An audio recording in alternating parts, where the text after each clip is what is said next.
Bonjour à tous.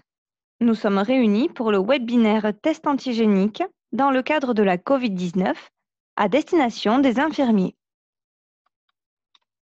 Cette présentation se déroulera en 3 parties. Premièrement, nous parlerons du processus du test antigénique. Puis, nous verrons ensemble les attendus suite au test. Enfin, un rappel sera effectué sur la facturation du test. En avant-propos, il est important de rappeler que le cadre réglementaire des tests antigéniques repose sur 2 arrêtés. Le premier, qui indique que seul l'enregistrement dans SIDEP, Système d'information et de dépistage populationnel, conditionne pour vous le remboursement du test, que ce soit l'acte ou le dispositif en lui-même. Le second arrêté vient préciser les cotations relatives au test pour les médecins, infirmiers et pharmaciens. Comment fonctionne le test antigénique? Il va permettre de détecter la présence ou non de protéines du virus par prélèvement nasal avec un écouvillon. Cet écouvillon est ensuite placé sur une bandelette qui se colore si le test est positif. L'avantage de ces tests antigéniques est le délai d'obtention du résultat très court, de 15 à 30 minutes, ce qui permet de mettre en place les mesures d'isolement ou de prévention rapidement. Autre avantage du test, il permet un dépistage à large échelle et contribue à la stratégie gouvernementale alerter, dépister, tracer. Les tests antigéniques sont moins sensibles que les tests PCR, mais seulement pour les résultats négatifs. En effet, d'un test antigénique positif ne peut résulter un PCR négatif. Ces 2 tests sont donc complémentaires et permettent d'endiguer plus rapidement l'épidémie.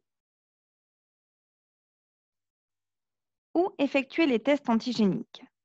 Dans votre cabinet, au domicile du patient ou dans des barnums. Pour obtenir les tests, c'est très simple. Vous devez vous présenter en officine avec votre carte CPS ainsi que votre carte vitale ou votre NIR, c'est-à-dire votre numéro de sécurité sociale. Il vous sera alors délivré jusqu'à une boîte de tests par jour lorsque la boîte contient plus de 15 tests, jusqu'à 2 boîtes si elle en contient moins.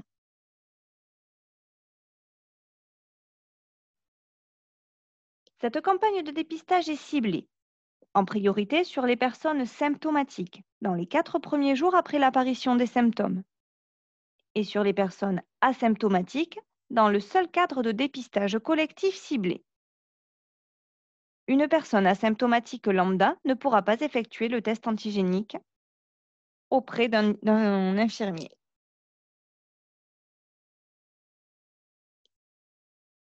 Rappel important, c'est à vous de vérifier l'éligibilité du patient avant d'effectuer le test. Vous devez également recueillir son consentement libre et éclairé et lui avoir mentionné les avantages et limites du test.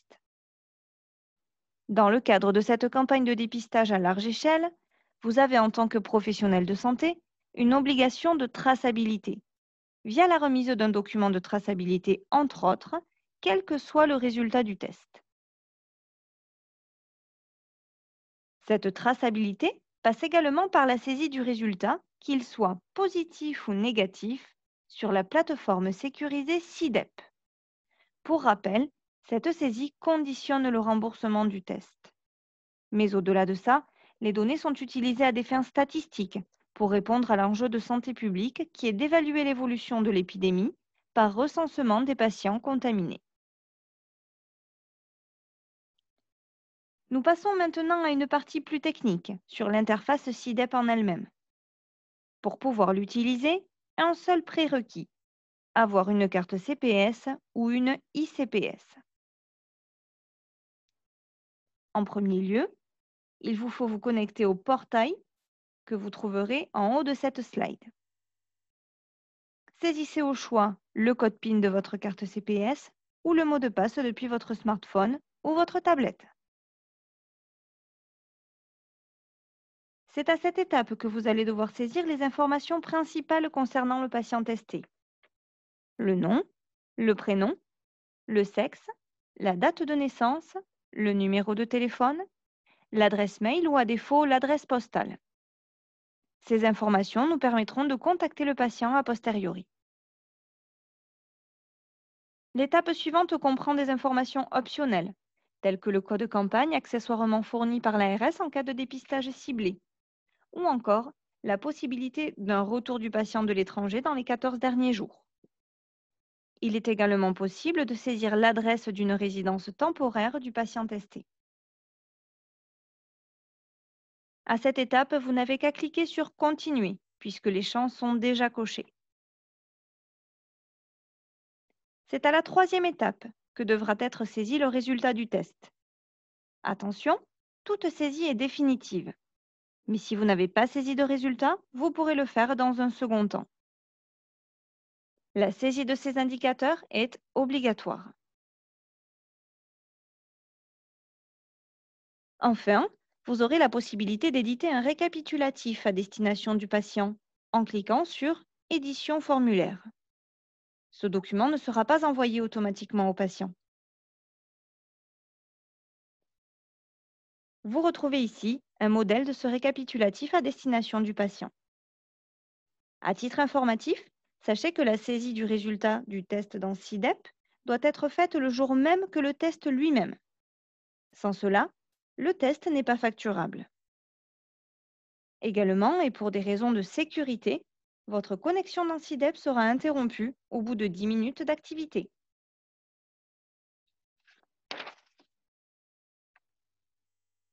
Si vous rencontrez des difficultés techniques, n'hésitez pas à vous tourner vers l'Agence du numérique en santé pour les cartes CPS et ICPS, vers le support technique SIDEP pour toute difficulté avec la plateforme dédiée, mais également vers les conseillers informatiques services de votre caisse primaire d'assurance maladie pour les questions relatives à Contact Covid, dont nous allons parler dans quelques minutes.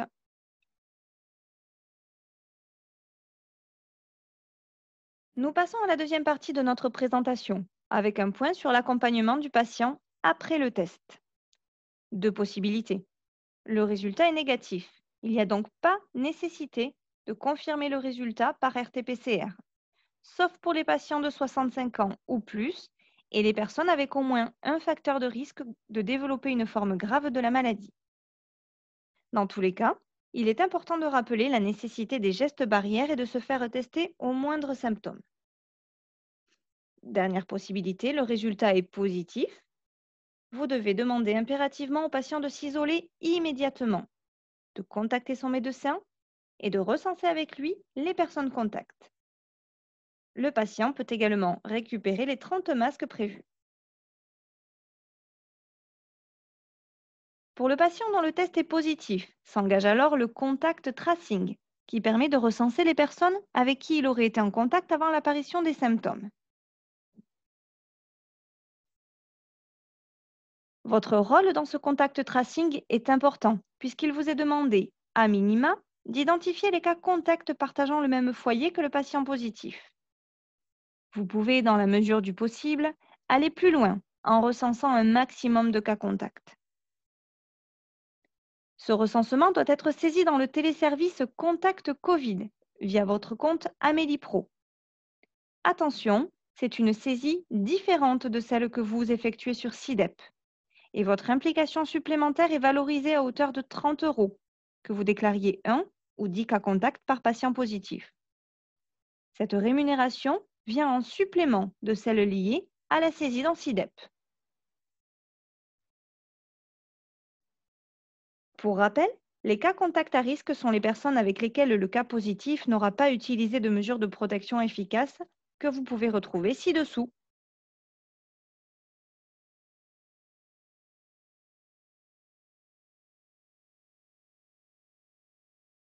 Pour vous aider dans l'identification d'un cas contact, en voici la définition. Toute personne partageant le même foyer que le patient positif. Ou encore, une personne ayant eu un contact direct avec le patient positif, à moins d'1 mètre, peu importe la durée. Également, la personne ayant prodigué ou reçu des actes d'hygiène ou de soins. Mais aussi la personne ayant été dans un espace clos avec le patient positif au moins 15 minutes consécutives ou cumulées en 24 heures. Enfin, la personne étant élève ou enseignant et si l'un d'eux ne portait pas le masque. Il est également important de préciser qu'un cas contact est identifié en tant que tel s'il a croisé un patient positif asymptomatique 7 jours avant le résultat du test, ou encore 48 heures avant le début des symptômes si le patient est symptomatique. C'est au patient positif à donner son accord pour communiquer son identité à ses cas contacts.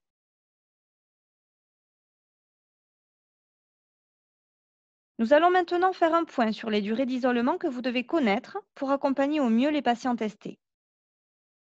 Les patients symptomatiques doivent rester isolés 7 jours à partir du début des symptômes, puis 48 heures de plus s'ils restent fébriles. L'isolement prendra fin 48 heures après la disparition de la fièvre. Pour les personnes asymptomatiques, l'isolement est également de 7 jours, mais à partir du résultat positif du test. Si entre-temps des symptômes apparaissent, il convient de rallonger l'isolement de 7 jours et de respecter les 48 heures de délai après disparition de la fièvre. Pour les cas contacts maintenant, l'isolement est immédiat et un test PCR doit être réalisé 7 jours après le dernier contact avec le patient malade, sauf pour les cas contacts au sein d'un même foyer, où le RT-PCR est immédiat et l'isolement de 7 jours, même si le test est négatif. Il faudra que cette personne fasse à nouveau un test 7 jours après la date de guérison du patient positif. L'isolement du cas contact est alors de 14 jours. Et si ce test à 7 jours est négatif et que le cas contact est asymptomatique, l'isolement prend fin. Sachez que grâce à votre enregistrement dans Contact Covid, la prise en charge des cas contacts est également réalisée par les enquêteurs sanitaires de l'assurance maladie. Nous leur rappelons les recommandations sanitaires et prenons en charge l'interface avec l'ARS pour des cas complexes.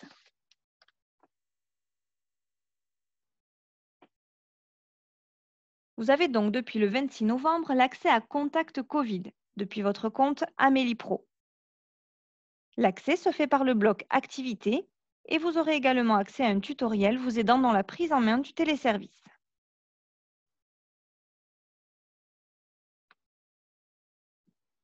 Les informations saisies dans Contact Covid sont accessibles par les médecins, les enquêteurs sanitaires de la CPAM, mais également par l'ARS. Il est important de rappeler que les saisies dans SIDEP, qui est obligatoire, et dans Contact Covid, qui est fortement recommandé, sont indépendantes.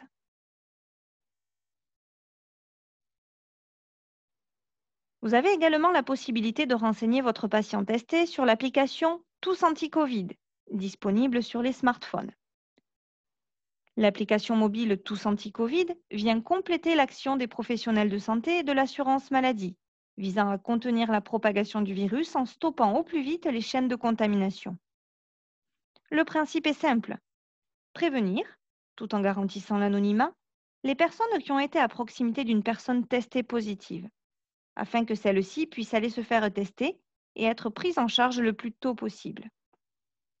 Si votre patient est intéressé, c'est à vous à lui fournir un code à 6 chiffres pour s'y connecter. Pour générer ce code ou consulter la FAQ, vous pouvez vous rendre sur https://pro.tousanticovid.gouv.fr.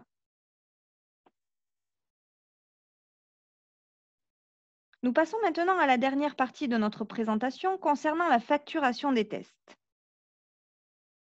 Si le test est individuel et effectué au cabinet, vous pouvez le coter en AMI 8.3. Si le test individuel est effectué au domicile du patient, vous pouvez le coter en AMI 9.5. Ou en AMI 8.3 si le prélèvement est effectué sur 3 patients ou plus et dès le premier prélèvement. Enfin, si le test est effectué en collectif, en ESMS ou en centre Covid, vous pouvez le coter en AMI 6.1.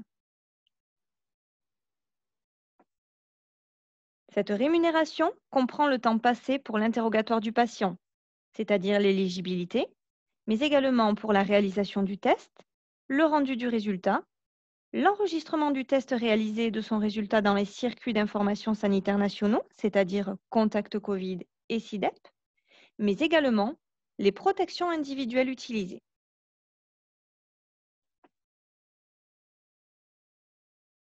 La réalisation des tests antigéniques est prise en charge à 100% par l'assurance maladie. Pour cela, vous devez obligatoirement renseigner le NIR du patient, c'est-à-dire son numéro de sécurité sociale, avec l'utilisation d'un NIR fictif si le patient n'en a pas. Vous devez également spécifier le code EXO3 et il convient également de vous identifier en tant que prescripteur et exécutant et d'utiliser la carte vitale du patient quand cela est possible.